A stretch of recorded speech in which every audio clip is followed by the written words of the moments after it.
Hello there, fellow seekers of healing and well-being. It's me, Michaela. I am your host, and I'm here to share an incredible journey that has transformed my life in ways that I could have never imagined. My own personal quest to find healing from injury, to cope with life stresses, and to strive for mental and physical health has led me on an extraordinary path, introducing me to some truly amazing individuals who share my passion for holistic health and well-being. As I embarked on this journey, I discovered a network of dedicated and skilled professionals who were not only experts in their fields, but also had an aligned mission of offering holistic health and healing to others. Their commitment to helping people find true wellness ignited a fire within me and inspired me to create something truly special for our community right here on the beautiful Central Coast of California. And so I present to you the podcast, Healing.Yourself.Whole. This platform serves as a beacon of light, shining a spotlight on alternative and holistic health practitioners who are making a difference in people's lives. Through the podcast, we delve deep into their stories, their expertise, and their unique approaches to healing, giving you the opportunity to get to know these practitioners on a personal level. But we didn't stop there. In collaboration with the wonderful team at EXPAND+BREATHE, we've crafted an extraordinary experience called the Healer Talk series. This series offers you the chance to not only learn about the practitioners, but also to experience their transformative work firsthand, all at an affordable price. It's an incredible opportunity to dip your toes into various healing modalities and to discover what resonates with you. If you're feeling stuck on your own healing journey, longing for answers, or just simply curious about new opportunities and avenues for well-being, look no further than Healing.Yourself.Whole. This podcast is your go-to resource, connecting you with the finest practitioners in the Central Coast area of California. Together, we're building a supportive and nurturing community dedicated to your holistic health and well-being. So join us on this remarkable journey of self-discovery, healing, and empowerment. Let's embrace the power of alternative and holistic health together as we embark on a transformative path towards living our best, most vibrant lives. The Healing Yourself Whole podcast is here for you every step of the way.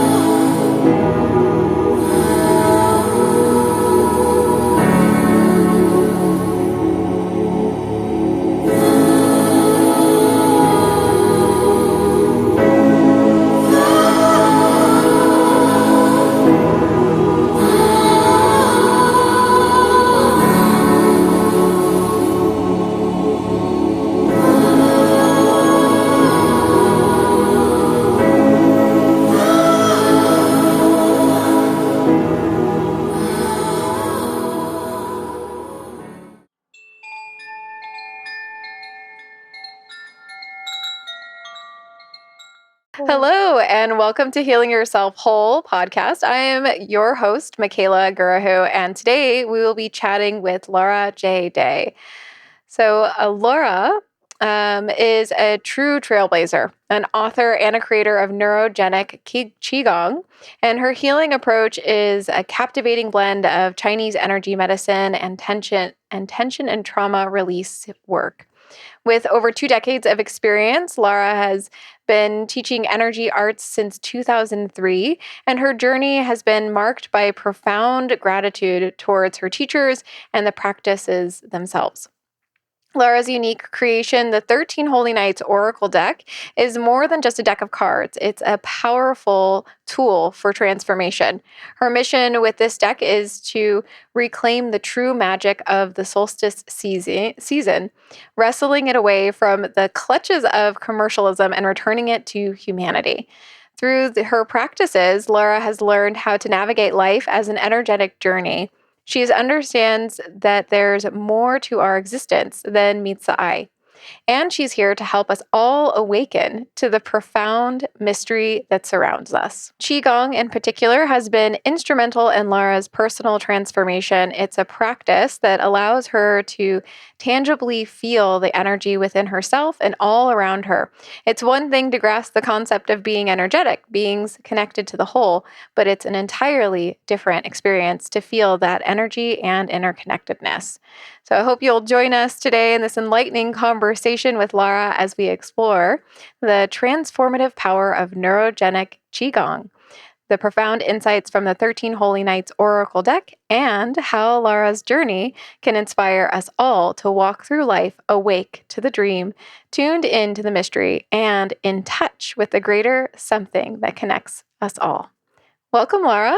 Well, thank you, Michaela, for that beautiful introduction. Oh, I'm so glad that you're here. I mean, I've had so many amazing conversations with you, so it's so nice to be able to have some people have the opportunity to listen in to all of the amazing things that you have to share. So thank you so much. Yeah, thank you. Yeah. So I'd love for you to tell us a little bit about your healing journey. As a part of healing ourself whole, it's really embracing all sides of ourselves, the dark, the light, and everything in between.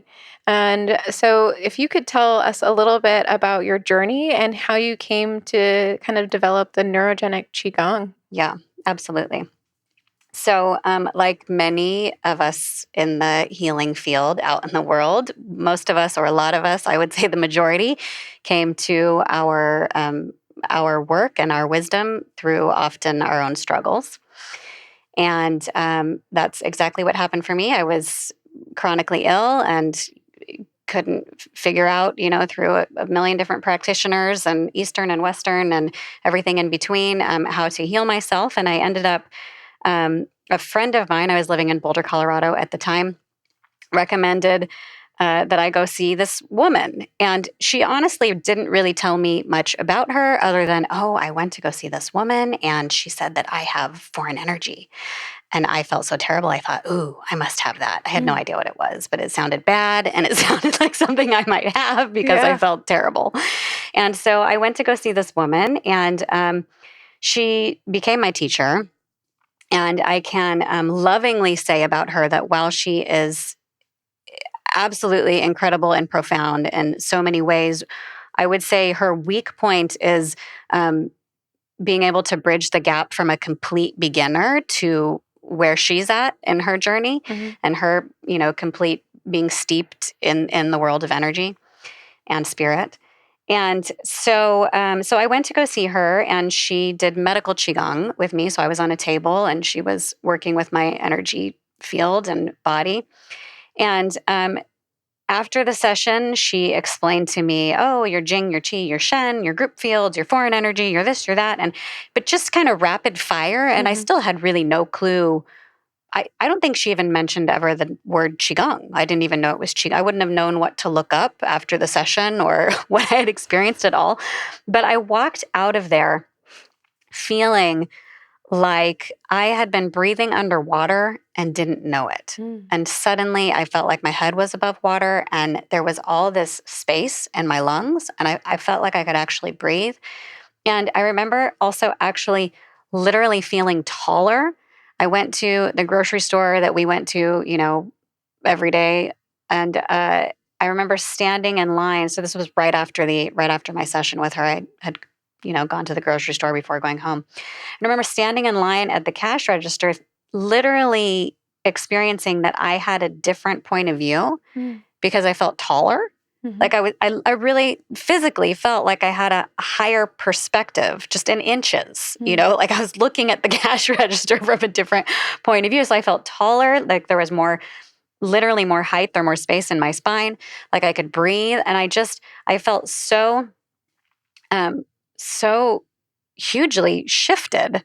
And she hadn't even touched me, and so I was 100% intrigued and wanted to know more. And so I signed up for her 4-year program on the spot. Like that day, I went to her website and inquired and basically was, I'm in. I don't know what that was. I don't know what you did to me, but I need to know more about this because I was living in Boulder. I mean, it's the epicenter of all things healing arts, and I had already been to tried numerous modalities and been to numerous healers, and this was just incredibly shifting for me. So that was how I discovered Qigong, and I had already been teaching yoga for many years at that point, about 6 years, I think, and it it it for me, um, in that moment, I just did a complete. Would it be a 180? Mm-hmm. Yeah, where it was, I was into my yoga practice and everything, and I just dropped yoga like a hot potato and went, no, this is it. This is for me. So it was really profound, and that was the beginning of my qigong journey, and it's always deepening. It's the bottomless abyss of exploration. So did she confirm that you had a foreign? I did have foreign entities, absolutely. You did. Yeah, and have many times since then. I think foreign energy is an interesting topic. It's one of the awareness of foreign energy, I think, is one of the things that I'm most grateful to my teacher Damaris for introducing me to and giving me that awareness, because it's basically just low frequency energy, and all you have to do is hop on the internet for a minute or two to know that we're steeping in it, in low frequency energy, especially in the last 3 years more than ever, or however many years this chaos has been, global chaos. But so we're susceptible. And anytime your energy level drops, your frequency, which can happen for a million different reasons to any of us, nobody's immune. We get more immune as we learn about our field and we feel into our field. But for me, it's the awareness to be able to notice, oh, I'm feeling off, and to check in and to be able to sense and feel the difference of when this is mine and this is just something I need to work on, and when this is not mine and I can actually just clear it and instantly feel a whole lot better. So I used to joke that sometimes if I was feeling off or crummy, and I would check in and it was foreign energy, it was like a relief, because then I could just clear it and feel better. And if there was no foreign energy and I was feeling crummy, then it was like, oh man, that's me. So anyway, Yeah. And so if it felt like it, I mean, because I've dealt with, especially like in the last few, I'd say about the last few, maybe 2 months, I'm like, there's something going on. There's definitely a shift. We kind of talked about this a little bit before we hopped on here. Yeah. And I was like, oh, there's definitely a shift. And I definitely usually do this whole, like, is this mine or is this someone else? Whether it's like, using myself as a personal pendulum just to feel into like yes or no, right? And then I use, like, for me, the pranic healing or Reiki to try to clear and cleanse. But sometimes it's nice to, like, be able to have other options, especially when it is you. Yeah. When it is you, to find a process, right? To like go through and start to get the energy to move in the ways that you need it. Yeah. Have you found that have you been able to create your own personal practice based on, I mean, I'm sure you have, it's been 20 years now since you worked on it. But yeah. So for clearing foreign energy specifically? Yeah. Yeah. So there, I have a form that I learned from Damaris that's actually fairly complex, and we differentiate all different kinds of foreign energy, and I do that work with my clients. It's a rare client that comes to see me, honestly, these days that doesn't have foreign energy. And we have to learn to identify, like we're talking about, when we're feeling off, and go inside and is that me? Is that somebody else's? Or is that, and then also, yes, I have developed over the years my own different ways of also doing the same thing, clearing the foreign energy, but that are more particular to my own internal practice. But the practices that I use to clear clients are the ones that she taught me all those years ago. And also always refining. I'm still a student of Damaris and her postgraduate community, and She has a post-grad meeting once a year, and is always introducing new forms and new ways of working with energy, because we're in this dynamic, ever-changing reality here, right? And so we have to be able to respond creatively to the new challenges that are showing up in the world. So it's always changing and growing, and yeah. But for me, the biggest thing, and something that I really love to work on with my clients, is that awareness of being able to just even notice. Because if you don't know, then you're just living in it thinking that it's you, you know? And so for me, that's a really important thing to learn. Absolutely. Yeah. I'm sure if you guys have listened before, you've heard me talk about the analogy that we're all these radio wires, right? We're constantly giving energy and we're constantly receiving energy all of the time. So it's really important for us to be aware of like how that energy is affecting us, or how we're being affected, by others, or whether or not it's ours. Not explaining myself very articulately today, but you understand what I'm saying. Yeah. And so that's, similar to what you're talking about, right? Yeah. This whole radio wire kind of idea. Yeah, absolutely. Yeah. That like attracts like. When your energy drops, when your radio frequency drops, right? And then you're then susceptible to this energy that's vibrating at a similar, low frequency that's not natural to you, then moving into your field, right? And for me, for instance, when I have foreign energy, and you over the years you start to catch it quicker and quicker, right? But I'll sometimes just feel internally agitated, and there won't necessarily be a real obvious reason why, but just kind of a low level kind of and or discomfort or anxiety even. One thing that I notice that's really obvious for me is I'll get gory nightmares, like really bizarre, very gory, bloody nightmares. And as soon as that happens, I wake up and I'll go, oh, I have foreign energy. That's a foreign energy dream. And if I get out of bed and clear myself, I can go back to sleep and the nightmares will stop. And there have been numerous times that I'm ashamed to admit that I'm too lazy to get out of bed. And I just lay there and fall back asleep, and I will continue to have gory nightmares until I clear myself. So it's such a really interesting thing to notice. But, and again, the triggers can be something you saw online. It can be that you had a disagreement with a friend or a partner, or it can be, maybe there was somebody that entered your space or your field that had a lot of foreign energy themselves, and somehow you were susceptible to their frequency. I've experienced that numerous times, where there's been somebody in my space and then they leave, and maybe they had a real chaotic energy about them, and then I'll notice for a certain period of time afterwards that there's something in my life that's carrying that chaotic frequency, or even just to that, honestly, to the events unfolding, that like, whoa, why are things so chaotic? And then oh, that's like it's foreign energy, but it's almost like a residue of that person's energy frequency that they, left behind. And so, so there's ways to work with that are actually really simple and easy once you learn the tools. So, absolutely fascinating. Yeah.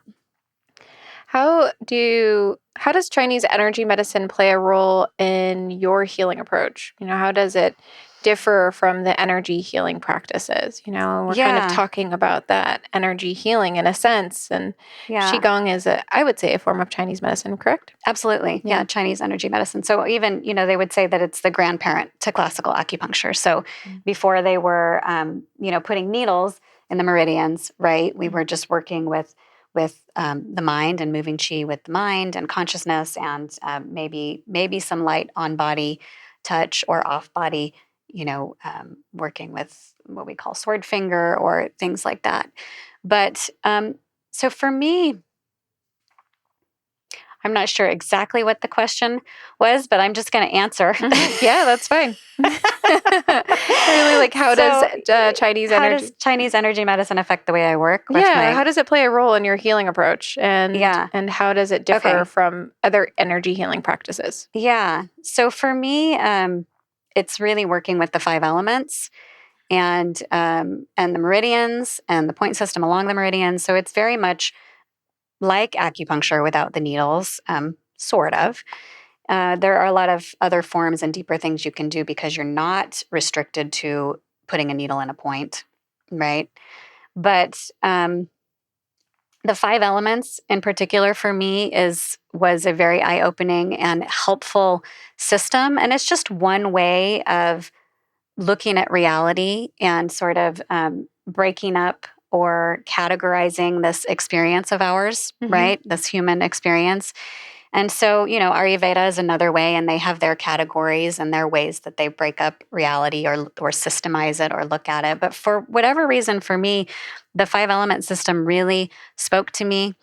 And it's so rich, the whole system of Qigong. And so, many thousands of years old, right? And so wood, fire, earth, metal, water. We have these 5 different phases, or I like to call them flavors sometimes, in the way that this reality manifests. So it's almost as if they would say that there is consciousness itself and these 5 elements. And so everything in our experience is a manifestation of these 5 elements. And so whether it's your liver, which is the physical manifestation of wood in your physical body, or it's the emotion of anger, which is the emotional manifestation of wood in your emotional body or your chi body, or whether it's angry thoughts or resentful thoughts in your mind, that would be on the level of thought. Or in nature, we see wood in everything that grows, and all things that grow: grasses, trees, flowers, plants,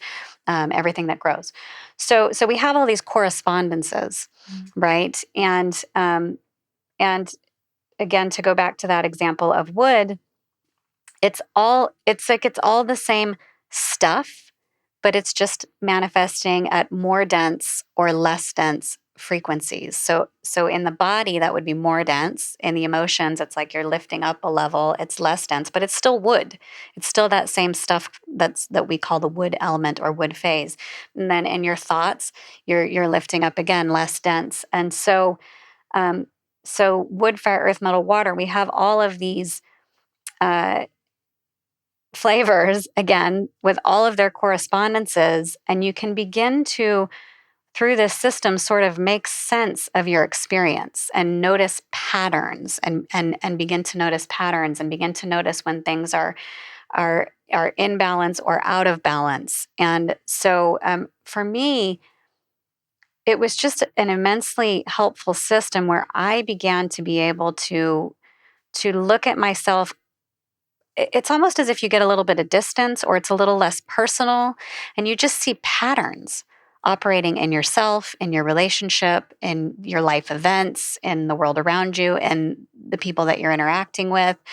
And so once you begin to recognize, oh, that's a wood theme, and then you have all these tools of how to support wood, right, in particular, or wood, fire, earth, metal, water, any of the elements, right? And then you can begin to notice, oh, constitutionally, I'm a wood person.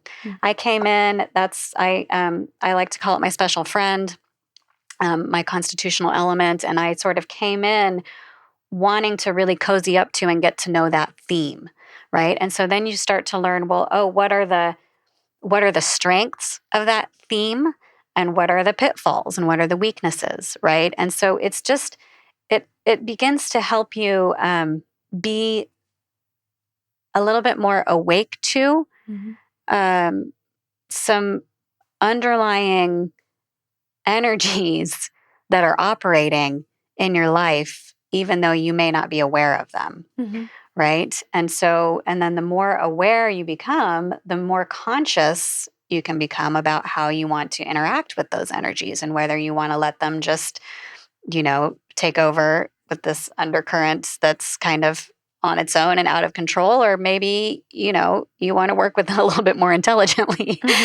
So wood, fire, earth, metal, water. So I work with the 5-element system. I help, it's helped me immensely understand my body, why I have the issues and the challenges that I do. Oh, wow, look at that. Yes, absolutely. Those are my strengths also. And, these are the things that I've naturally been drawn to and that I've naturally ended up mastering in my lifetime. And, up until this point. So it's rich. It's a really rich system. Again, for me, it's been massively helpful in allowing me to navigate this reality with more awareness, more awakeness, more grace, more consciousness, just less, what's the word I'm looking for? Less asleep at the wheel. So the 5-element system in particular has been beautiful in that way. Just learning about energy and tangibly feeling energy, right? And so with the Qigong exercises, less the philosophical wood, fire, earth, metal, water now, but more the Qigong, the physical Qigong exercises have actually taught me to tangibly feel energy. And I move through my life feeling energy now, as opposed to being completely unaware that it's even there, right? And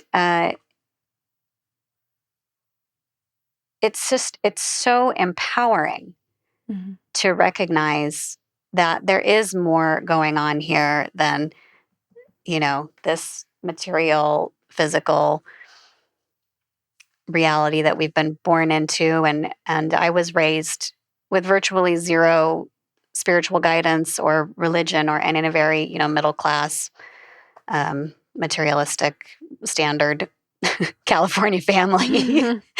And so it's hugely eye-opening. It's extremely empowering to begin to recognize patterns, to notice, energy is underlying everything, right? That's basic science, as we know that the whole universe and everything in it, including this physical realm that we're inhabiting, is ultimately made up of energy. And so if we can begin to notice energetic patterns, then we're less at the mercy of these undertows and undercurrents, and we can seat ourselves more in the driver's seat of our own life. Yeah, I think very, very beautifully articulated. I'm like very curious because like now I'm like something like I want to embody and really understand for myself, because this last year, like right before I kind of met you, I started picking up some books about like acupuncture and like the 5 elements and things like that. So I just started to kind of like dabble into this, the whole Chinese medicine world. And this year for me has been really like walking through the elements as the year has progressed. And so right now as we're recording this, we're in earth season, right? Yeah. And it was fascinating for me to go from fire to earth and really realize that feeling of like being in this like really like fiery, energetic to like this huge shift. Like that's a really big shift, fire to earth. And like it was really fascinating also just to like feel it myself, like, okay, time to slow down, reconnect, just like really just be present. I felt like for me, versus being in this fire of go, go, go and really trying to make everything happen from where the year had started from. And then to also see it in my clients and the people around me who are just like, I just feel really tired right now. I just feel like I need to rest, really, and to just start to come into this greater sense of connection of like being grounded. Yeah. Right. So anyways, I find that really fascinating. Yeah.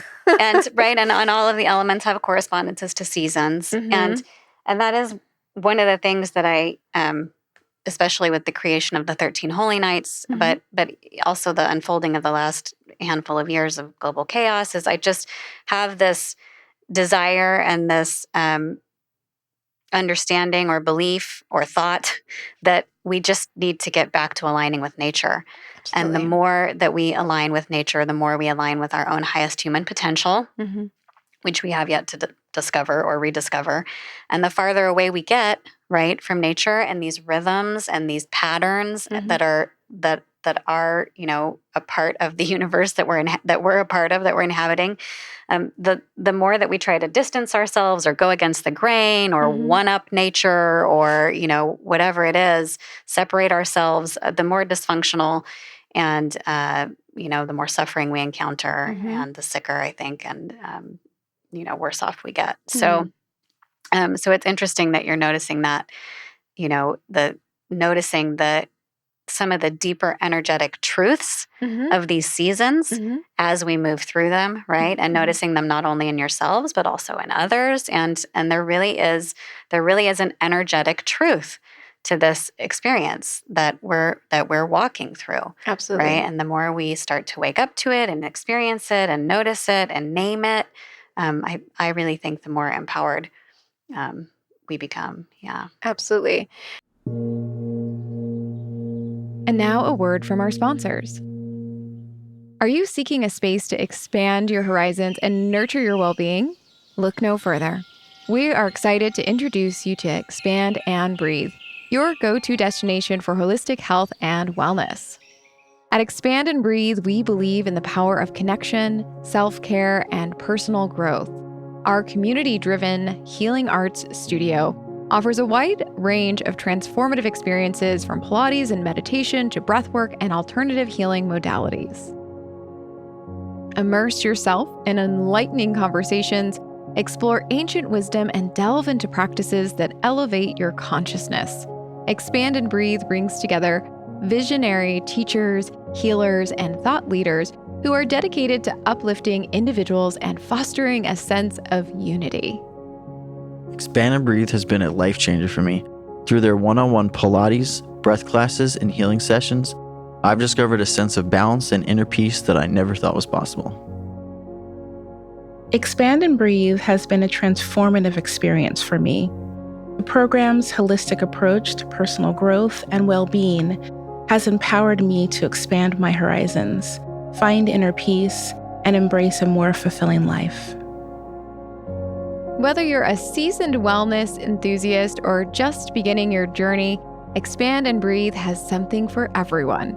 Visit our website at expandandbreathe.com to explore our offerings and join our vibrant community.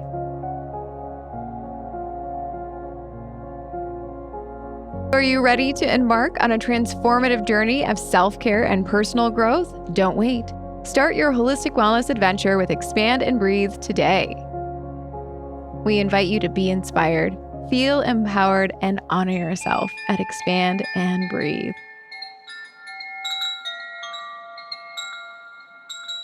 And tell us a little bit, you had mentioned the 13 Holy Nights, and the 13 Holy Nights, tell us a little bit about that first. Yeah. So the 13 Holy Nights is a practice that I also learned from my Qigong teacher, Damaris. However, it is not a Qigong practice. It is...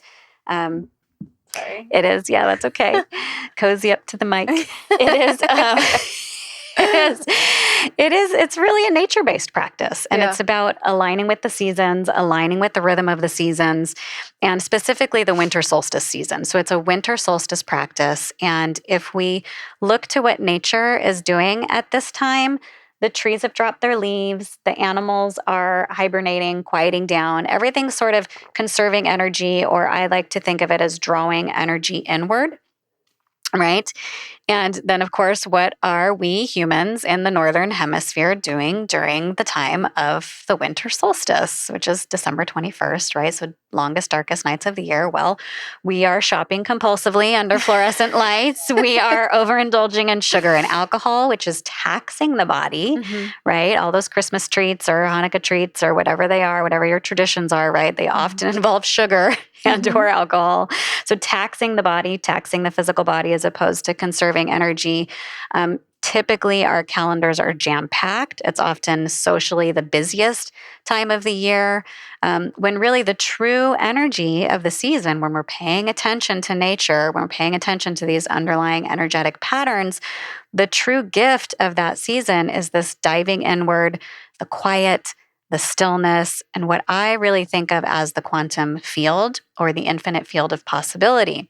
So this is a time when it is most powerful to be planting our dream seeds in the fertile soil of the darkness so that they'll sprout in the spring, bloom into the expansiveness of summer, and then in the fall, we harvest the fruits of our labor. We might decide what we want to throw on the compost pile, what we want to keep for the coming cycle of seasons before diving back in for another cycle, right? So it's a beautiful practice that supports us in discovering the light within the darkness, right? Discovering the darkness first, and then discovering the light within that darkness.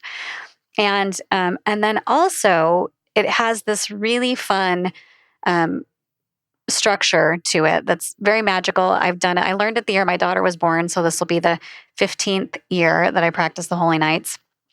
And she has done it ever since she was itty bitty, since she can remember. She loves it. She delights in it. She has at every age, and it's magical. It's fun. It's 13 days long. And each day corresponds to a month in the coming year. So, with the exception of the first night, which corresponds to the entire year to come. So essentially, you are co-creating. You're co-creating your coming year. You are receiving downloads, hints, clues, wisdom, sort of a roadmap for the coming year from the world of spirit, the angels, God, the field, the quantum, whatever or whoever that is for you, right? You're receiving information from some higher source. And then you're also, again, like I said, giving your dream seed. So co-creating this coming cycle of seasons, the coming new year. And the darkness of the solstice, much like the new moon, right, is the beginning of that cycle. And then the light is birthed from that. So that is the practice of the 13 Holy Nights. I love it so much. I don't even have the right words to describe how beautiful it's been in my life. And that's, I went through many years where I would just try to share it with friends and family and, oh, you have to do this practice. It's so beautiful. And the 13 Holy Nights. And let me tell you about it. And a lot of people were really curious. And a lot of girlfriends especially were, oh, we want to do that with you. And then they would call me halfway through the practice and be like, did it start yet? And I have to go, oh, we're already in July, So one year, a handful of years ago, one of my lifelong best friends said to me, could you make us a calendar or something? Because we all really want to do this practice with you, but we just obviously can't seem to figure it out. And so I thought, oh, that sounds like a fun little side project. I have a friend who's a graphic design artist. Well, maybe we'll put a calendar together just for fun. And it just sort of snowballed and it turned into the 13 Holy Nights Oracle deck. Yeah, this is amazing. Which teaches the practice. So it's all broken down in there, what each night corresponds to, how to do the practice, all the details. And then each of the 13 nights, you are drawing an Oracle card. And each card corresponds to wisdom in the Oracle deck. And so that gives you a little extra structure, extra guidance for your practice. And it really is uncanny. We were just talking about it before sitting down to record this podcast, how uncanny it is, how the cards end up lining up, just, goosebump inducing, laugh out loud often. Sometimes it's really... Sometimes the way they line up can be really obvious and really sort of nuts and bolts, and then sometimes it's deeper and more profound and kind of a wider theme. But it really it reminds you that the magic is legit, that there really is more going on than meets the eye, and that when we can begin to listen and tune in and tap in, we begin to.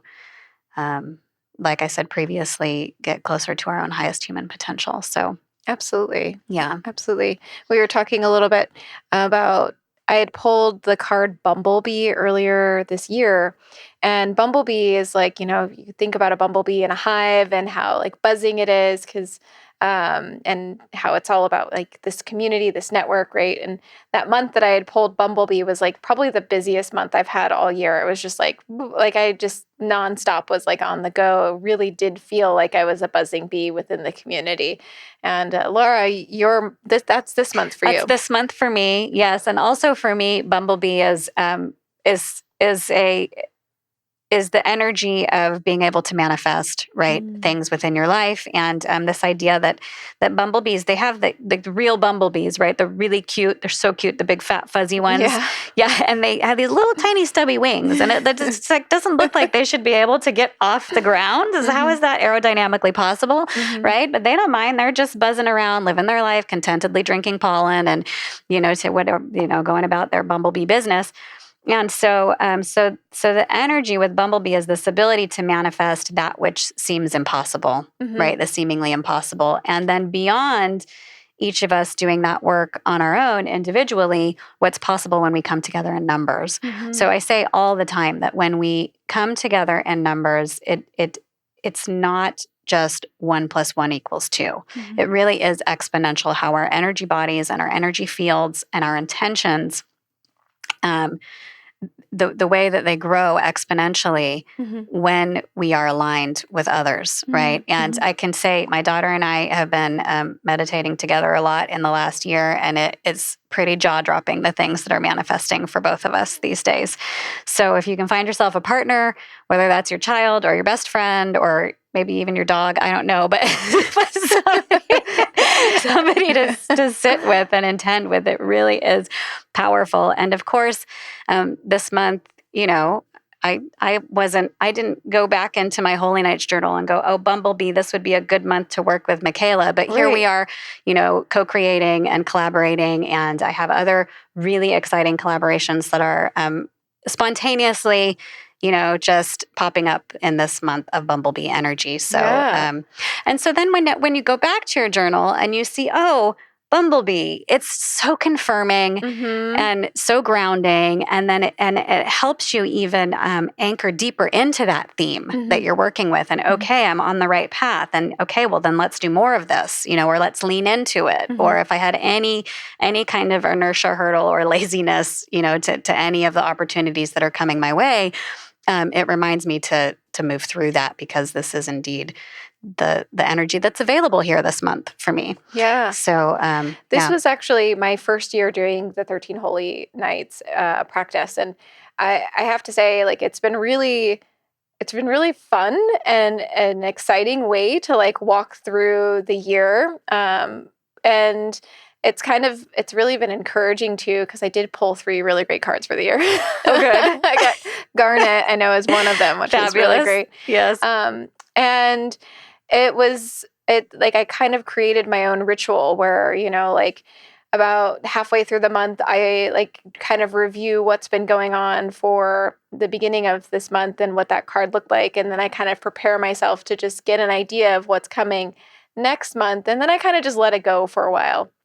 And then I come back halfway through the next month or towards the end or wherever, and I like review like, okay, well, this is what happened. And I kind of write the notes, and I'm like, wow, I'm just really kind of blown away by how many synchronicities truly come up from this 13 Holy Nights practice. And for me, it's been really important to me, like Lara had said, to really start coming into the connection of the synchronicities that are innately here within nature, and to follow, the moon phases more closely, to follow the 5 elements more closely, as well as one of the things that really inspired me by your practice was my 3 themes for the year came through during this 13 Holy Nights practice that we did together. So Lara offered literally every night for 13 days, we got together over Zoom.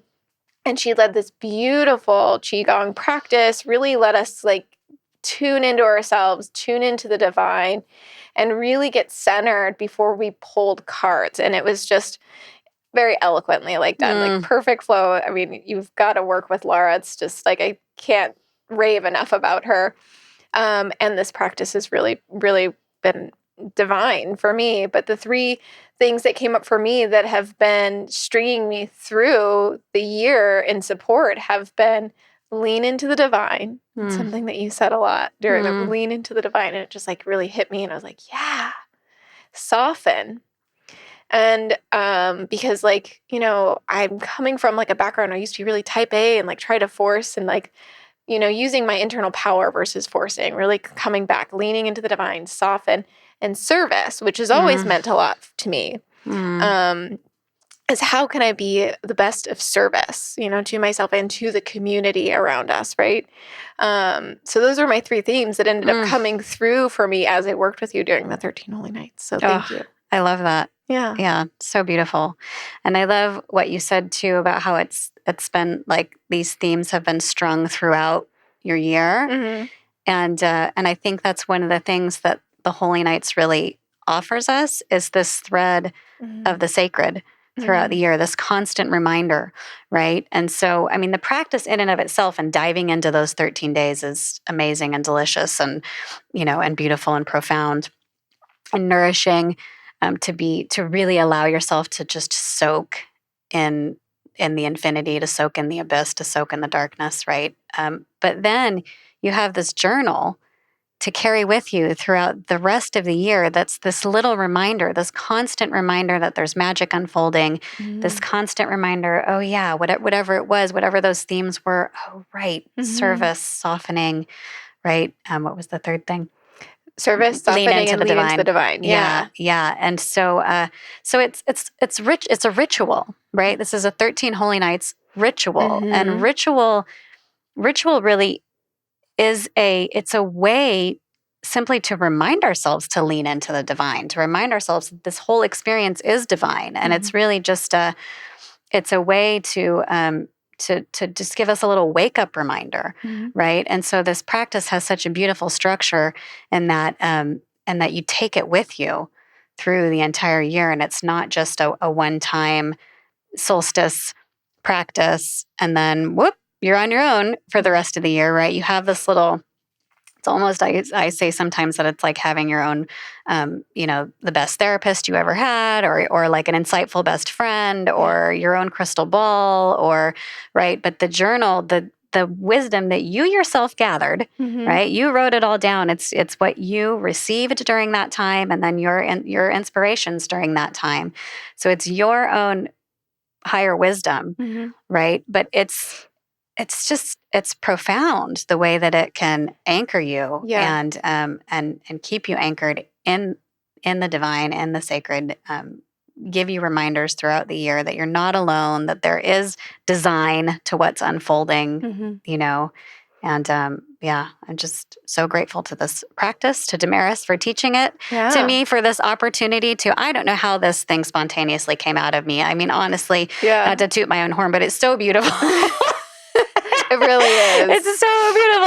Every time I open it, I go, I made this? Like, did I write this? So beautiful. And it was a collaboration, right, with the artwork. And but yeah, it's to be able to share this practice with the world is such.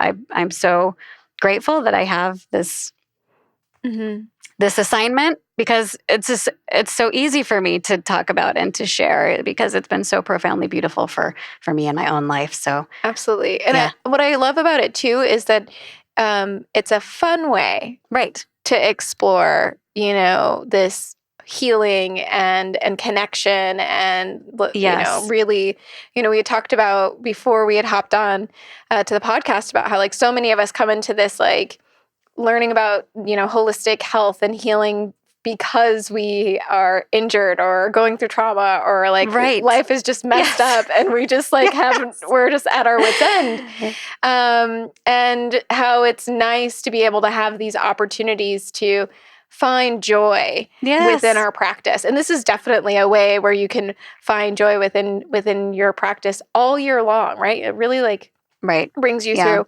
And one of the other things I did want to mention that I about this practice is that, each day really does, like, that was one thing that was really cool, was like, I wrote down everything that I did in that day for like let's just say the month of July. I'm just kind of Mhm. making up which day it was. And how much that ended up really resonating for that month. Like, Right. I took my dog with me to work one day, and then I was like slightly concerned about something that happened. And then some health things happened that month for her. And she Right. ended up coming with me to work almost every single day that entire month. Yes. Or like dreams that came up and Mm. themes within that dream and how those things ended up coming up later within that year. So really cool. Like, I Yeah. mean, just a really fascinating Yes. experience. It really is uncanny. And I always say goosebump inducing, laugh out loud. You know, the way that the things you wrote down in your journal, whether it was the card that you drew or just something that happened during that day that you journaled about, how it ends up sometimes word for word lining up with what then tumbles out of your life and out of your journal later on in the year. Absolutely. So yeah. And I want to say, and I will be offering a masterclass on the 13 Holy Nights for free on the solstice. So, feel that you don't have to feel like, there's no place to get this information. Mhm. But it's meant to be a helpful practice and fun and magical. And so if any of you out there who did this last year or who are thinking of diving in this year, if it feels hard or scary, you're doing it wrong. Yeah. Right? So, and to go back to that idea that learning doesn't always have to come from pain and suffering. We can also learn and evolve in a place of joy and curious exploration. And right. So it doesn't always have to be that our that it all came from pain. Pain really does know how to show us. And I'll also say when I wrote the 13 Holy Nights Oracle deck and all of the cards, it really was my intention. I understand very much that we are creative beings, that our consciousness is divinely creative. And I'm understanding that more and more and on deeper and deeper and more obvious levels every day. And, seeing my own thoughts reflected back in my life more and more with less lag time. Yeah. And I think the more you wake up to this, the higher the responsibility level gets, because you really have to check your thoughts and notice what you're thinking and speaking and feeling into reality. But the point is that when I created the cards, I really wanted to make sure that I wasn't unintentionally voodoo cursing anybody. So that, because I know that our consciousness is creative. And so I didn't want people to be drawing a card that, in a lot of oracle decks or the tarot, for instance, there's some pretty intense, often negative leaning cards and themes that would say, there's death and destruction and, the tower, everything's going to fall apart. Yes, all the things. And so I really wanted to give everything a positive tilt, or at least this is an opportunity. It might be a challenge, but here's an opportunity for you to grow in this way. And this is the gift of this perhaps challenging thing that might show up in your life. And so it's hysterical because that was really my intention. And there's one card that I get more emails and Instagram messages about and everything else. And it is the elder tree. Oh, yeah. Yeah. Which I have coming up. Okay. So this is good to talk about. We'll just air this out right now. Because I remember reading the journal and being a little worried. Everybody goes, ooh. And so, so elder tree, for me, my intention when I wrote about this card was that we are all mortal. Every human on the face of this earth right now is going to die. All of us, right? Nobody gets out of here alive, right? And so the point was not that you're going to die in the month that you drew this card. That was not the point at all. But a lot of people get really spooked. And so the point was that we're all mortal, and we have this opportunity to wake up to the magnificence of this totally mundane moment, when we remember that we're not going to be here forever, right? And so we don't need a traumatizing event or the death of a loved one or a pet or, some dramatic trauma to wake up to that. You could just decide right here and now without any external wake-up call. You could just remember that there is so much beauty and magnificence in every single mundane moment of this life. And that's the opportunity of elder. It's just, your life is incredible right now, whatever you're doing, whether you're sitting on the toilet or, any of it, it's all sacred. And so, so wake up to that without needing to have some external, it doesn't have to be painful, right? It doesn't always have to be painful. We can just decide to wake up to the beauty right here and right now. And so it's more about just leaning into that than being afraid that there's something coming that's going to force you into that state of remembering the preciousness of this life. Like, when is the shoe going to drop? Yeah. Because that was how I was feeling a little. Exactly. And that's not the point like, this of that is the card. time of year the shoe's going to drop. That was not the intention.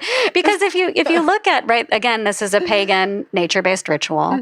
And all of those pagan nature-based cultures and societies, they lived in the cycle of death and rebirth.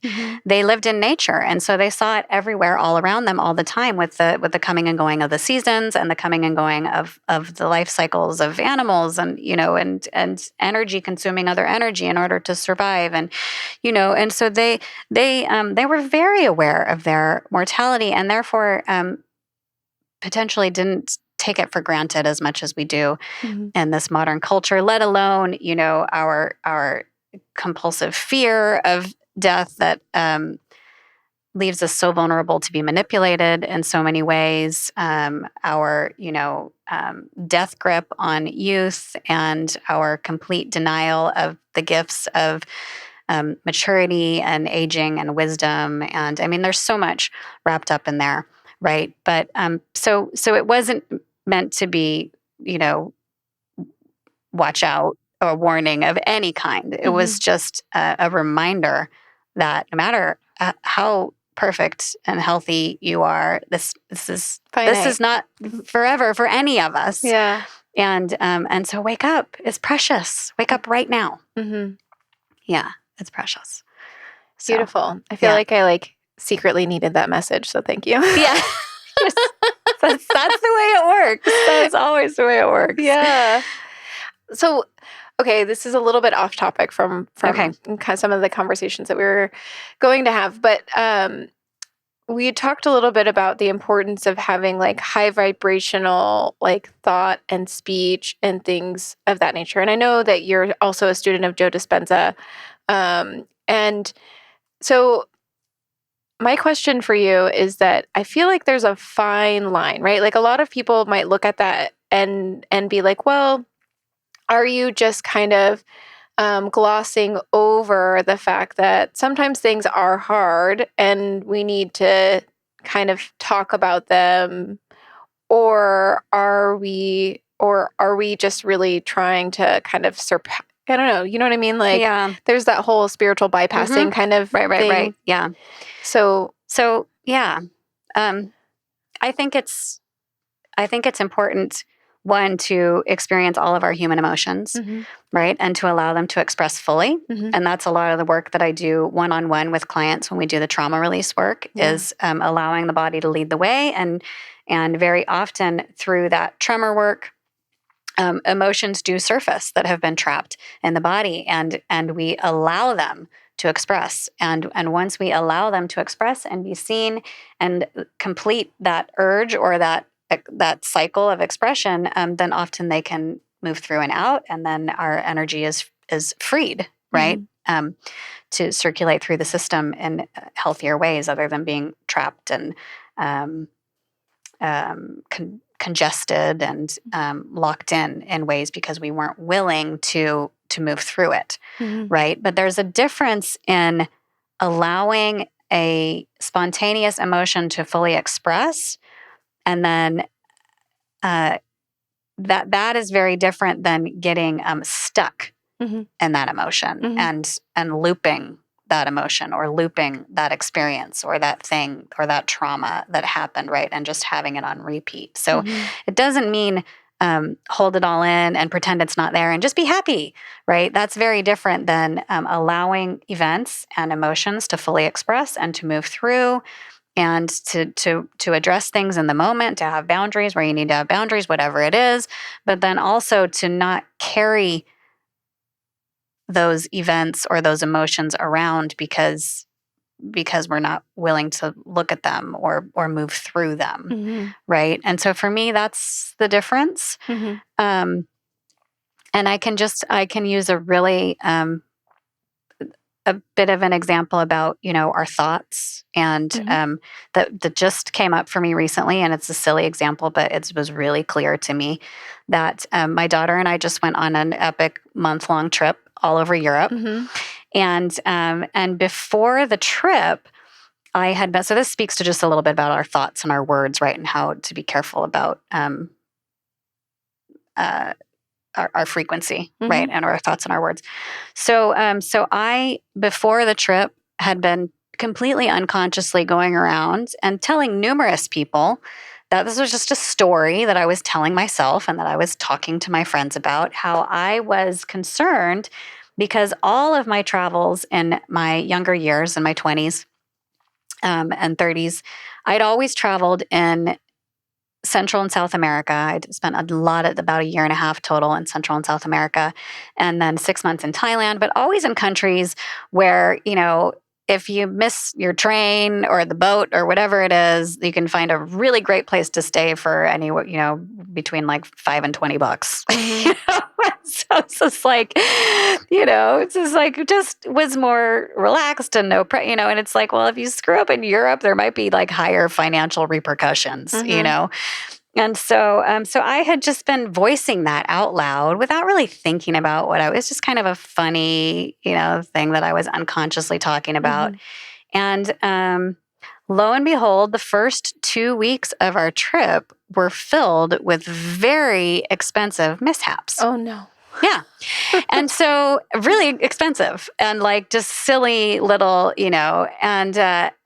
and people that were supposed to host us, like suddenly saying like, oh, sorry, I'm not going to be able to host you, and just like this weird stuff happening that was very unlike the people. It was just odd, and it just suddenly occurred to me. I went, oh, wow, I did this.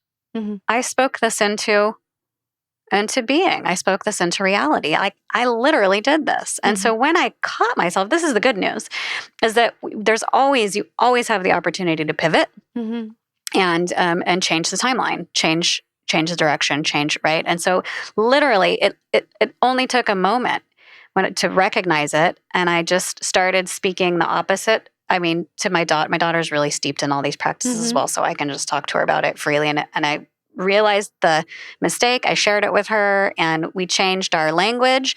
We just started voicing opposite declarations. The rest of our trip is going to go smoothly, and and people take care of us, and we have guidance and angels, and whatever we said. And honestly, it all shifted in that moment, and the rest of the trip was smooth sailing, and all the problems disintegrated. And everything was fine. And we were completely taken care of for the rest of the trip. In fact, there were people who came out of nowhere that invited us to their homes and even accidentally ending up 15 kilometers away from my mom's ex-boyfriend from when she was 19 and him wanting to see us and host us. And, it was just ridiculous the way the synchronicity of the rest of the trip unfolded. So watching your words and watching what you're speaking and thinking and feeling into your life is different than spiritual bypassing and not allowing the natural human emotion that corresponds to a natural human reality or event to surface and to move through. Wonderful. Yeah. That was a great explanation.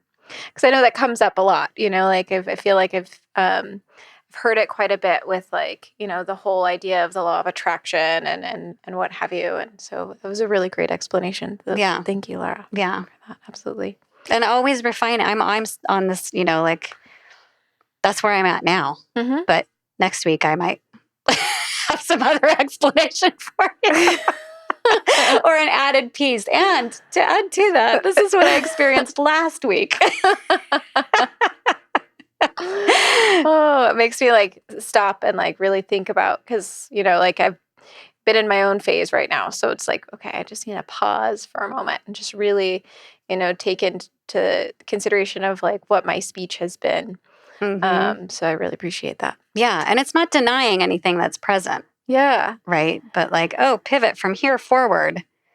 This is what I'm declaring. But I like what you said about, like, a lot of times, within the spiritual community, it's about letting go, and, and it's not like it is in some ways, but I like how you said moving through it, right? It's like about like, okay, so we're gonna move through this and really start to understand what's here, and even if it comes back to like, is this a foreign energy that we just need to get rid of, or is this my own personal energy in the way that I'm processing, whatever is going on, and then how can I move through this to understand, and then kind of move beyond and get past it. And even as simple as, if your surroundings allow for it, and you feel a sadness welling up, being tuned in and open enough to allow that sadness to fully emerge. And maybe you don't even know what it's about, or maybe it is connected to a thought process, right? But I'll find myself,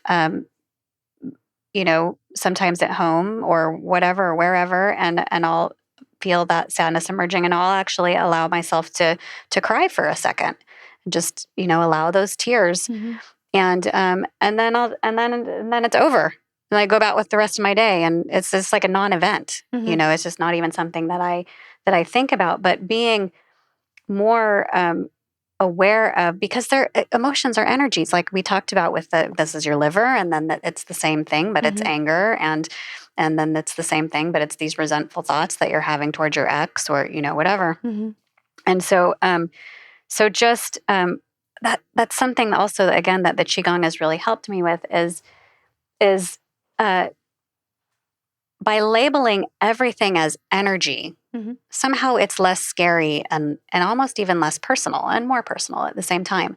But we can say, this is just big energy that's moving through. If you're feeling, a lot of anger or something, okay, this is, how do I help this energy move and express? And then I can get on with my day, or get on with my life or whatever, without needing to shove it down. And that has all kinds of,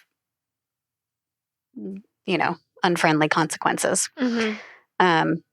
So again, that's where the practice of Qigong has been so beautiful, and that it has given me the space and the time to just sit with my own energy field, and to be able to identify, oh, there's something that wants to come up right now, instead of being so disconnected from your own energy or your own internal experience that you don't even notice when there's an opportunity for something to express, so that it can clear.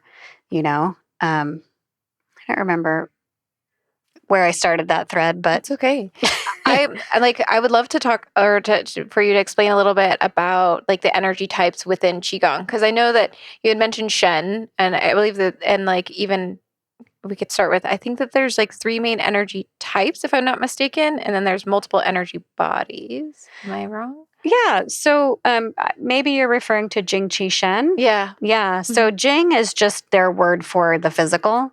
So that would be, the energy of the physical body and this physical dimension, and held in the organs, right? And Qi would be the middle level, or the emotional level. We also say it's the energy that moves through the meridians.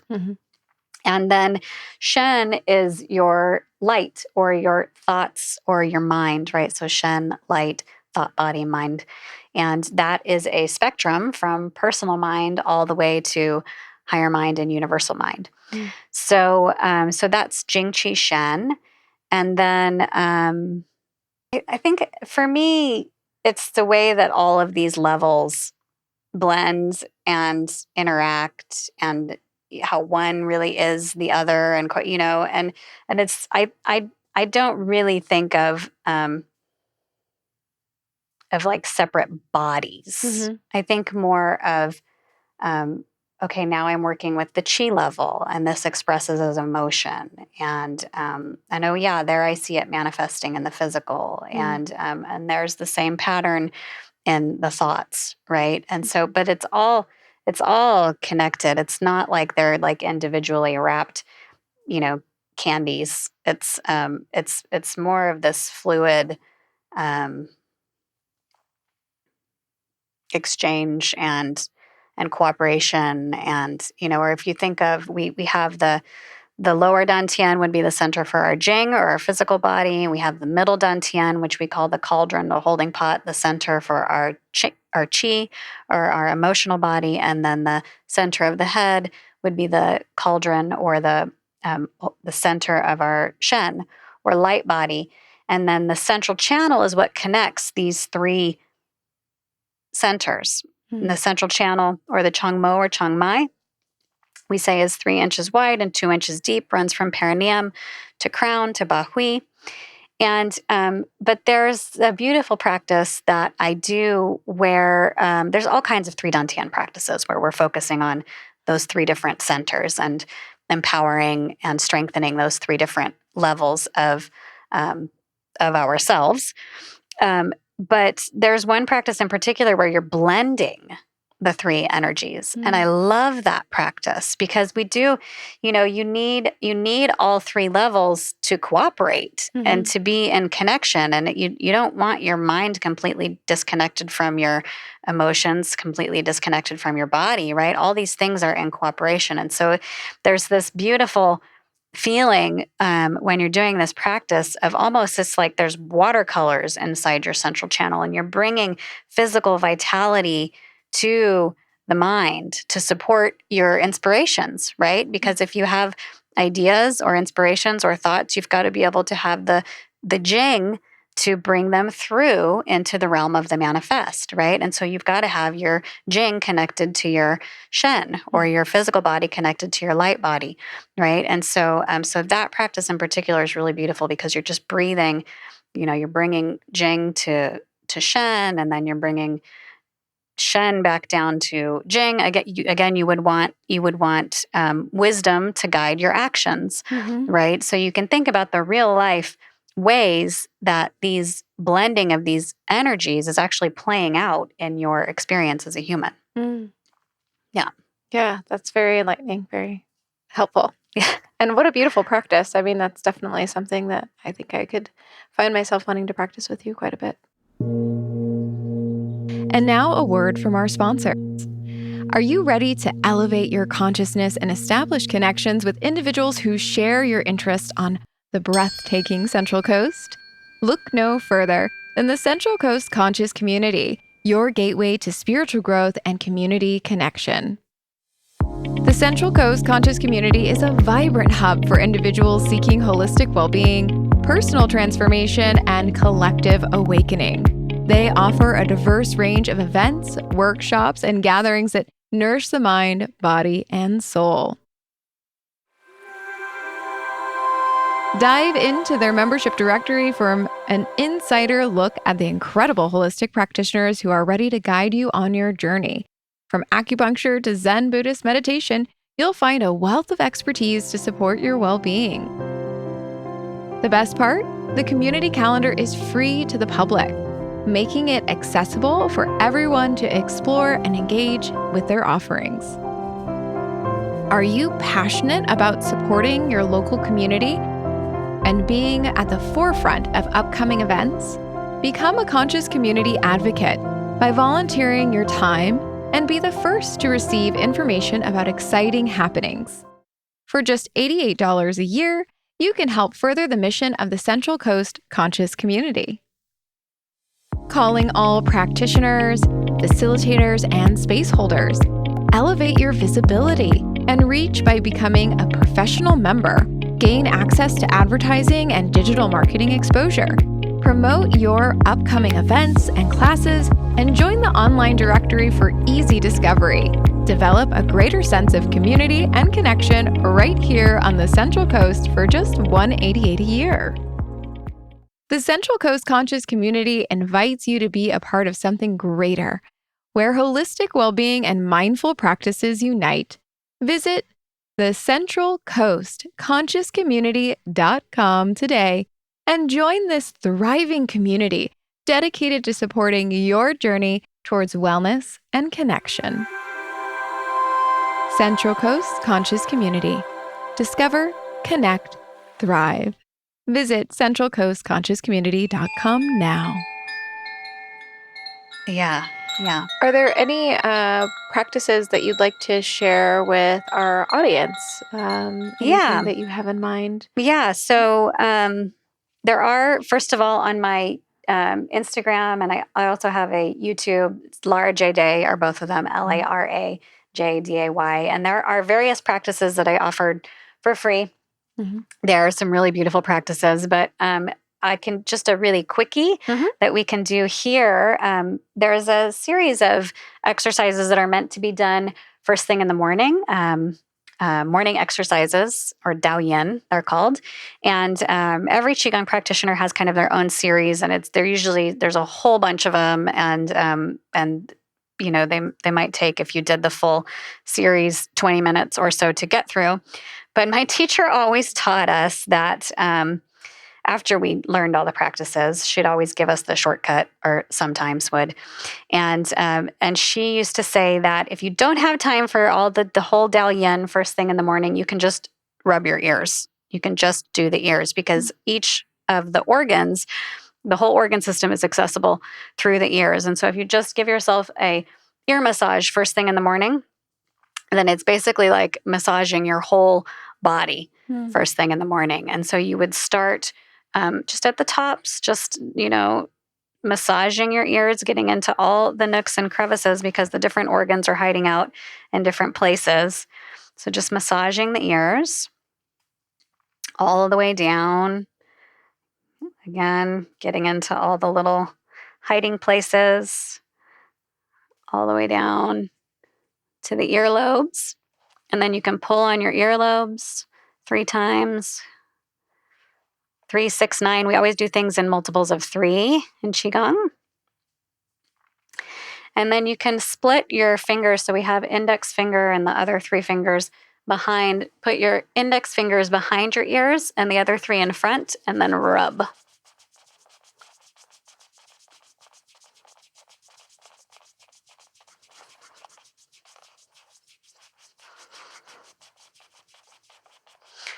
And that can be a really simple, easy way to start your day every morning.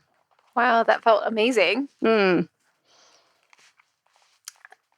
Also, because your ears are trapped and squished. They needed the extra love. They did. I will say it's been really lovely to listen to you. Yeah. In your experience, what are some common misconceptions about some of the energy work and the Qigong that you'd like to clarify to some of our listeners? I think maybe that it has to be really complicated or hard or painful, right? I really love to encourage, in my own practice, this is how I approach my own practice, but also for my students and clients, that we bring a spirit of playfulness to our practice, and that it doesn't have to be this hard, disciplined thing, you know, that I practice because I'm disciplined and because I'm a good person and I get my self-care in, you know, but it has this sort of rigid masculine approach to it. When I practice, I always remind myself that I practice because I like to practice, because I enjoy playing with the Qi, because it actually feels good, right? And so when I practice, I often say that it's like a hot date with the divine. And to me, my Qigong practice feels like a combination of playing with, dancing in, massaging myself with and in this suddenly tangible field of energy that's all around me and within me. So it's really more like, taking a break to hang out in the playground of chi rather than feeling like, oh, I have to get my practice in, today, because I don't know why people, feel like they have to practice. But for me, it's delightful. And then again, when we practice, we're always amplifying energy, right? That is the purpose of any practice, really, is to tune into energy and to amplify the positive frequencies, right? And so if you're approaching your practice with this rigidity and this kind of soldier like, I have to practice and I have to do this before I get to the rest of my day, but it's a chore or a duty, as opposed to a delight and I'm so lucky that I get to take this time to play in the chi, and doesn't this feel amazing? Well, then that's what you're amplifying, right? Is that positive, wonderful devotion and pleasure. And so I think that's what I think is the biggest misconception about practice, that it has to be disciplined or hard or uncomfortable or yeah. How do you envision the future of holistic healing and energy work, and what's some advice you would give to those that are looking to explore these paths? Yeah, I mean, my hope is that this wisdom just continues to grow and spread from person to person. I am always so incredibly grateful to my teacher, Damaris, my first teacher. She always had this incredible spirit of generosity with her practices, and she never, it wasn't like Damaris Qigong and it's what's the word? Like trademarked and here's my logo and don't teach my practices. She always had this spirit of, wouldn't it be wonderful if everybody on planet Earth had access to this kind of treatment and this kind of practice. And of course, that's the world that we want to live into. So there was never any spirit of lack or hoarding or not sharing the information or the wisdom, because then that would make her less special somehow, which I see often out in the world. So I think my hope is that everybody, that the whole world, we all learn about our energy bodies and explore this realm deeper and deeper and wider, and really begin to understand how energy is, what energy is, and how it's connected to our life and our well-being and our health and our thriving or not thriving. I even look at the world of supplements, and sometimes it feels really similar to Western medicine, which of course has its place, its time and place, and emergency medicine and all of that. But it's like we're still looking for this external fix or tweak or thing, this pill on the outside that's going to fix us. And I wholeheartedly believe in herbalism and all the things, and I take supplements myself, so I'm not completely, trashing anything. But there's so much that we're not aware of inside, that we are in control of, and that we have authority over, and that we're all waking up to, myself included, that isn't going to come from a pill outside of us, that there's just so much that we have yet to untap in here. So my hope or my vision for the world is that we continue to open up that box of possibility. Absolutely. Yeah. How do you or could you share actually any personal anecdotes or stories of some transformational maybe experiences that you've had with students or clients that really highlight the power of your practice? Yeah. Gosh, I've had so many clients shift in so many ways that it's hard to pull out just one. But everything from repressed memories surfacing to helping clients move through really difficult times in their life, whether it's divorce or letting go of a loved one, or moving or, all kinds of things, just life transitions, helping those transitions go more smoothly without, like we talked about, energies getting lodged in the system or body, symptoms, lifelong symptoms falling away.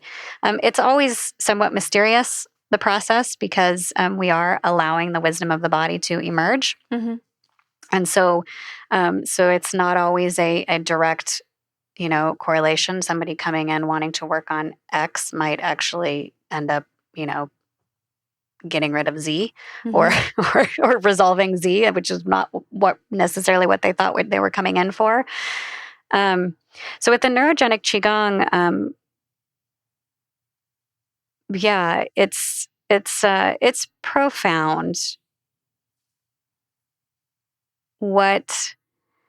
How is Neurogenic Qigong different than Qigong? Yeah. So the Neurogenic Qigong work that I do is a combination of Qigong healing or medical Qigong, which is what I learned from my teacher Damaris, and then also studied further with Robert Pang, who's also fabulous. He's based in New York. Damaris isn't really accessible online. You kind of either live in Boulder and you're in her 4-year program, or you're not. And she's not even, she's not teaching the whole program anymore. I think she only teaches the 4th year.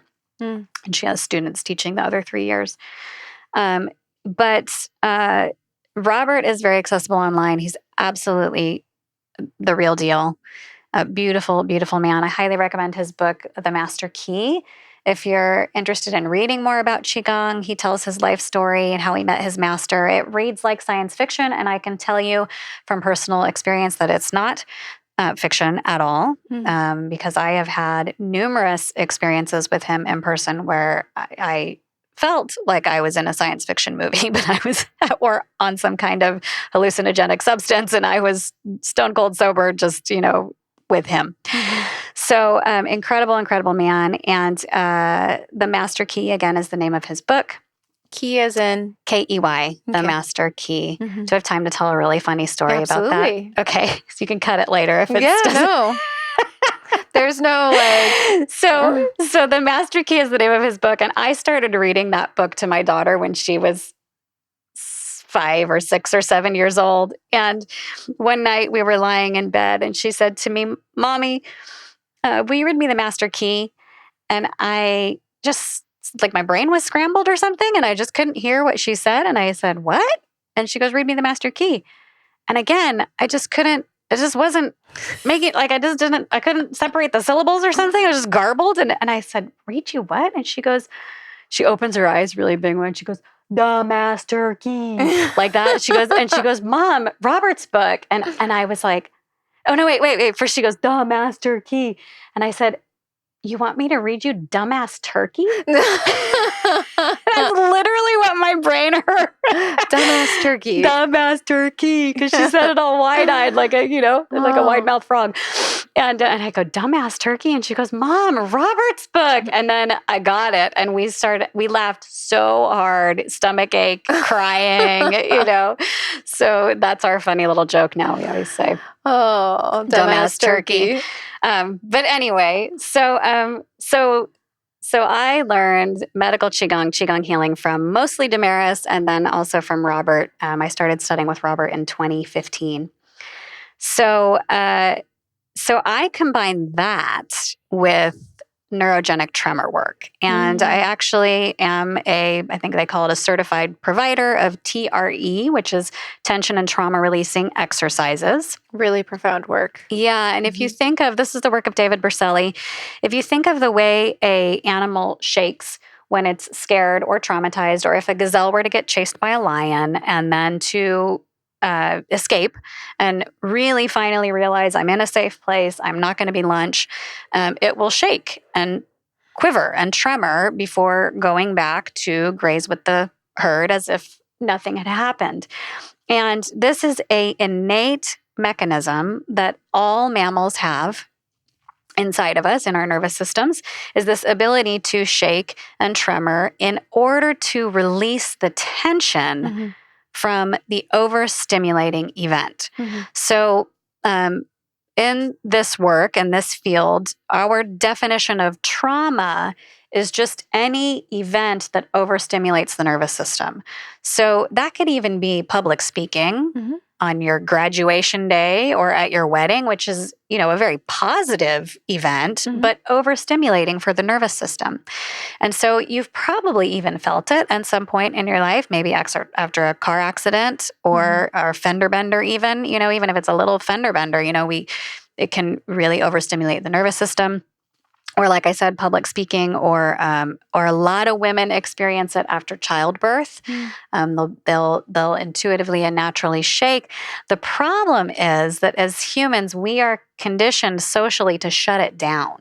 And so there's this tendency to want to get in control, get under control, get myself in control, grip, hold it in, collect myself, be cool, right? It's not really a socially accepted behavior. In fact, there was a time a couple of years ago where I was on 101, I was on the grade, and the car right in front of me, the car in front of her had stopped short. She had to slam on her brakes and spun out, and actually her whole car went up on the guardrail.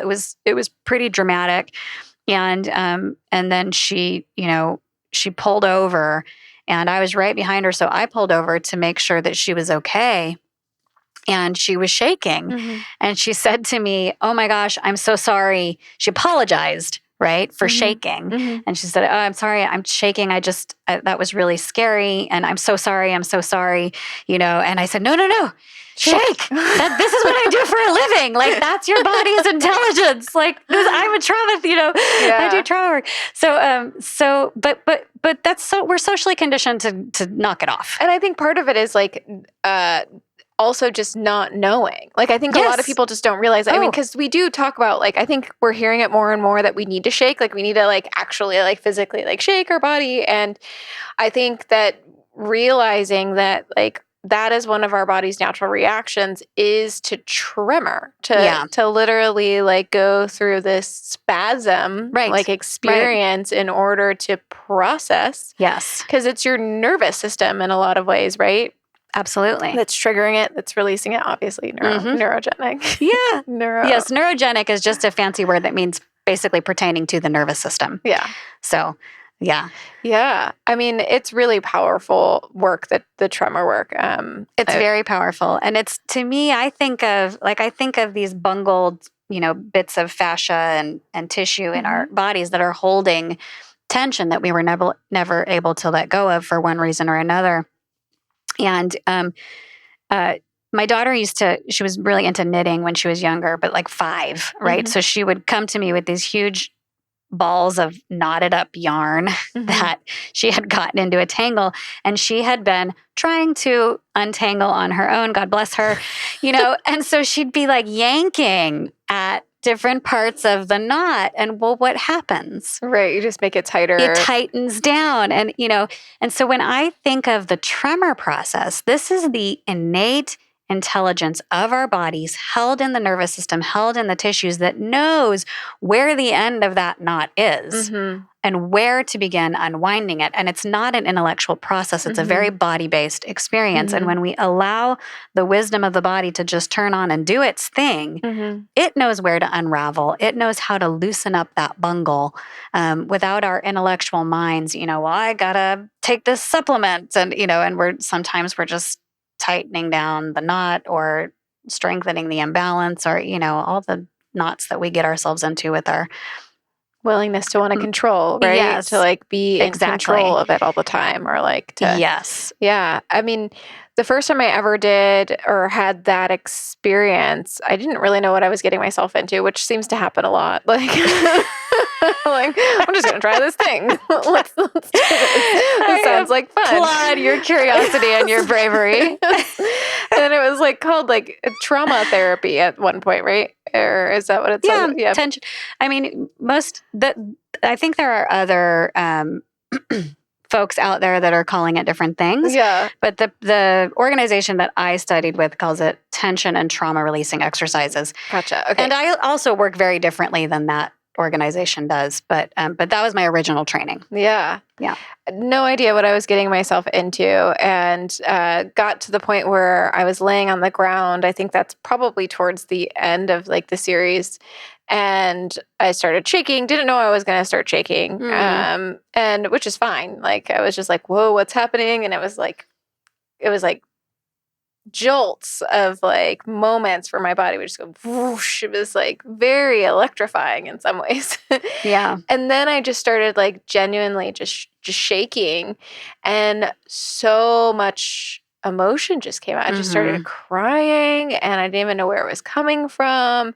And like, I mean, it was very beautifully held space, but wow. Yeah. It was a total surprise. So I will say that I like to tell people what I'm doing, where I learned it. There's no mystery. There's no, I learned this form from this teacher, and this is where I got it. And if you want to go study with them, go for it. There, or maybe I didn't love the experience. I'll just be honest and tell people where I've gathered tools along the way, what my journey's been. There's no secrets. There's no hiding. And so I think it's helpful to know before you jump into that experience what you're doing and why. So when I work with clients individually, we do tremor, and we tremor and this is where I differ from the TRE organization. I don't do their sequence of exercises. I've found easier ways to arrive at the same end and of the tremoring. And then we tremor for about an hour, which is a long tremor session. It's really deep. And then I will, once the client is comfortable in that tremor process, which can feel relaxed. It doesn't have to feel, it's not like you're reliving traumas. You may have memories resurface, but there's a distance from them, at least in my experience and in the experience of most of my clients. So once the client is comfortable in that tremor process, then I will weave in the 5-element Qigong work and the meridian work and the Qigong, and bring in some of the healing sounds or different themes from the 5 elements. And so it's this blend of the Qigong and the tremor work, which turns out is really powerful. That sounds beautiful. I mean, what a great way to realign yourself after doing such a huge release, to be able to. Yeah. And my goal is also with clients is to give them tools that they can take into their life and be empowered to clean up their own energy body and to work with the 5 elements on their own and to know what their constitutional element is and to learn after, I recommend a minimum of 3 sessions. And after 3 sessions, absolutely my clients can tremor on their own at home. Whether or not they do is up to them. Is up to them. But they'll have the tool. Yeah. And you can absolutely do it on your own. It's not scary, with the exception of a very small number of clients who've had really, really big stuff that they're working through and with. And maybe they feel like they want the container held, even after three sessions. But for most people, it's a tool that you can take with you. Yeah. Sorry to interrupt. That's okay. How long are those sessions? So those 3? So the first session is 2 hours. And every session after that, ideally, is supposed to be an hour. I often run a little bit over, but if we actually have to finish in an hour, that's what it's supposed to be. Yeah. It's an hour. Sometimes people process a little bit longer than others. Yeah. So, but yeah. Yeah. So that first session is 2, and then every session after that, 1 hour. Gotcha. Yeah. And does that have to be in person, or do you work virtually? How does that work? Yeah. I both. And over the last few years, I've primarily been working virtually. I want to get back to seeing more clients in person. And so actually, for those of you who are local here, and if you're watching this podcast, I'm happy to extend a $100 discount off of a first in-person session, because I want to encourage people to come work with me in person. It's just different. It's different, being able to hold somebody physically and work in that way and actually be in the room. And I really enjoy that connection. And I also just recently created a new home studio space. So I'm ready in that way. So yeah. That's So I do exciting. both, but I would love to encourage anyone who's interested in person. I'll encourage with $100 discount on the first 2-hour session. So I'm $200 an hour. So the first session would be usually $400, and then follow-up sessions $200. Very good. Yeah. And you were in Templeton or Atascadero? Atascadero. Yeah. Wonderful. Wonderful. So, Lara, tell us, do you have any projects or any initiatives that you're currently working on, or how can our listeners, we'll make that a one-part question. Let's start with that. Yeah. So I do have, this last year, I've been working on creating 5 online courses. So I've got a wood, fire, earth, metal, water course for each of the equinoxes, solstices, the 13 Holy Nights course being the winter solstice or water course. And so I'm trying to merge my 13 Holy Nights Oracle deck and my belief in aligning with nature and the seasons with my 5-element Qigong work. So I have these 5 online courses. They're available only during that season. So they're not, they're only available to purchase during the season of wood, fire, earth, metal, or water for a short period of time. And the next one coming up, we just finished the earth season. That was a course in grounding and numerous different Qigong grounding practices. So that will be available again next harvest season. But the next course that's coming up will be a metal course. So fall, letting go, purification, detoxification, all of these themes. And the main practice that I'll be teaching is the microcosmic orbit, which is one of my favorite practices. It's a practice that I do daily, every morning. That's the first thing I do is, often I get up, I go outside, I get sunlight in my eyes, and then I come back in and do my microcosmic orbit practice. It is said to be either the most powerful or one of the most powerful spiritually enlightening, enhancing, growth inducing practices in Qigong. And I learned one version from Damaris and another version from my teacher, Robert. And this is sort of a combination of the two, or what ended up feeling best and right for me. I will say the microcosmic orbit is a practice that a lot of folks have heard of in relationship to tantric yoga. And I know they use it to circulate the energy that's awakened during sexual acts. They breathe that energy through the loop of the microcosmic orbit. I have yet to meet somebody who claims to practice the microcosmic orbit in the tantric yoga field who's actually doing the whole and complete and true practice. So breathing through the loop, I'm sure there's benefit there, and especially when you're awaking powerful energies. But the true practice, you stop at particular points along the orbit and you awaken each of those points individually. And they are points of consciousness, very powerful points of consciousness. And so you only breathe through the loop after you've gone through and awakened each of these individual points of consciousness. And like I said, I've never met anybody, I meet people all the time who say, oh yeah, the microcosmic orbit, I learned tantric yoga and we did that, or I do that. And then I say, well, how do you do it? And they go, oh, I just breathe. That's not the whole practice. So this is a much more involved, deeper, longer version of the microcosmic orbit for any of you out there who've been exposed to it through tantric yoga and think that it's just, breathing up the back and down the front. It's much more than that. Fascinating. Yeah. Yummy. That sounds really, really enlightening. And then do you have a plan for your winter? So winter would be... So winter will be the 13 Holy Nights practice. Gotcha. And this is all, I'm in this process of creating all of these things and figuring out what's the best way to offer all of this. And so last year we did this incredible 13-day Zoom online where we were getting together as a group. I think there were, I can't remember if it was 41 or 44 of us. It was a big group.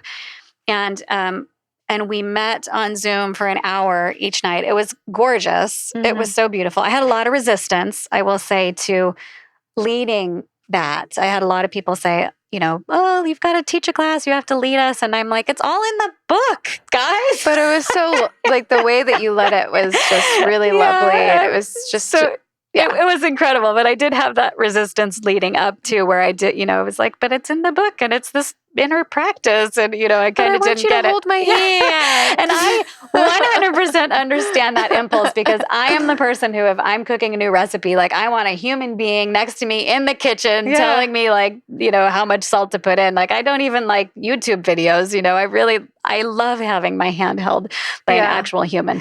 And it was really nice. It was really nice. Just the way that you approached it, it was very different than I would have done it on my own.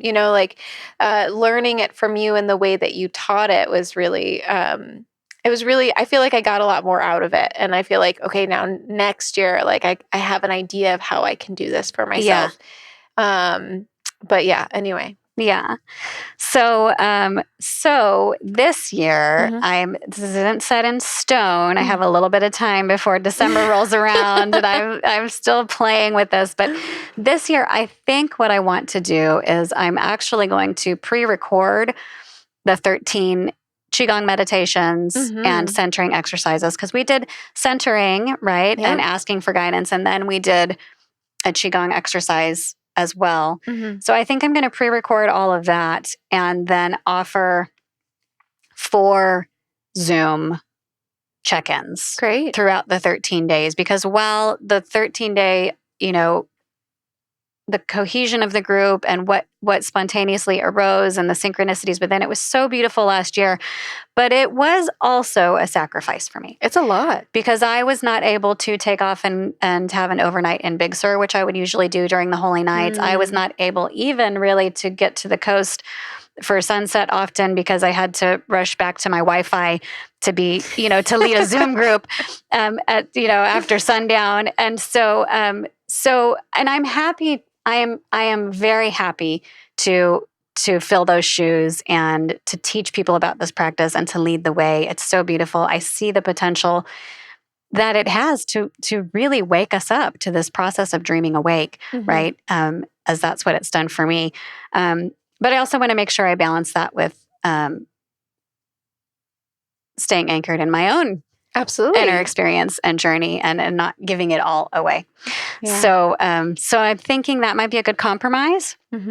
Is 4 Zoom classes throughout the 13 nights, and then recorded practices that people can use for each of the 13 nights. And so I'm thinking that's how it's going to be this year. So you wonderful. Got in on that lucky initial year where trying to figure things out, right? Yeah. So wonderful. And so tell us, where can you find Lara? So I know, Lara, you had mentioned that your Instagram is Lara, LARAJ, Day, DAY. Yes. And that's the same as your... It's the same as my YouTube. Okay. Yep. And then your website? Website is also larajday.com.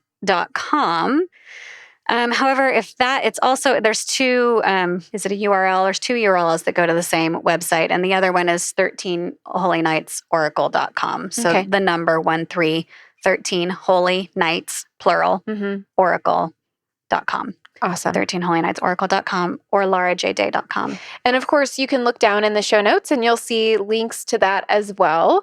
Lara, it's been such a joy to talk to you. It always is. I learned so much from you, and I'm really grateful to know you as a human being. And I just can't wait for all of you at home to have the opportunity to work with Lara as well. She is just a wealth of knowledge, like overflowing.